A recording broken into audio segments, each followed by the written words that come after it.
الجنة أيها الأحبة تكريم محض، لذات إثر لذات. بتلاقيك هناك واحدة بتعصرك على صدرها وتخليك تنسى ماما وبابا. تقول لك يا ابوي انت صمت يا حبيبي؟ والله صمت. انا تركته لوجه الله. ايوه انا عندي نهر حليب، انا بدي اعطيك ايس كريم من هون. من 70 سنة في الجماع الواحد، انه لما ينظر للحوراء من انبهاره في جمالها 70 سنة وهو ينظر الى وجهها. لو تعرف، بس اصلا انت ما تعرفش، انت لو تعرف الجمال الحقيقي في الحور العين شكلهم ايه، اقول لك ايه بقى، كواعب اتراب جرى في اعضائهن ماء الشباب. اما في الجنة لا بول ولا براز ولا حيض ولا انفاس، نظافة تامة.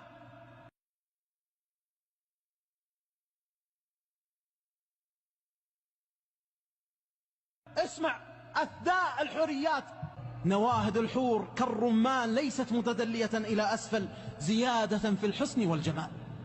هل في الجنة جماع ومعاشرة؟ نعم. عن ابن عباس قال: قيل يا رسول الله أنفضي إلى نسائنا في الجنة كما نفضي إليهن في الدنيا؟ قال: والذي نفس محمد بيده إن الرجل ليفضي في الغداة الواحدة إلى 100 عذراء. فإذا كملت ما يقارب 70 سنة تناديك حوريتك الثانية من درجة فوق درجتك: يا عبد الله يا ولي الله أليس لنا فيك نصيب؟ فترفع بصرك فإذا هي أجمل من اللي عندك، تترك هذه وتروح للثانية، أعانك الله. تجلس وياها حول 70 سنة شوي تناديك الثالثة.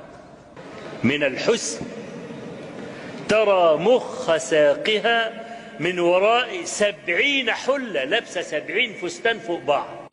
شعر، نحر، كظر، خد، جد، نهود، فخود، سيقان، بياض، نعوم. فلما أمسكنك ألقينك على ظهرك على كثبان مسك، سحنك على الظهر يا جمال. ادي الحور العين. ولدينا مزيد.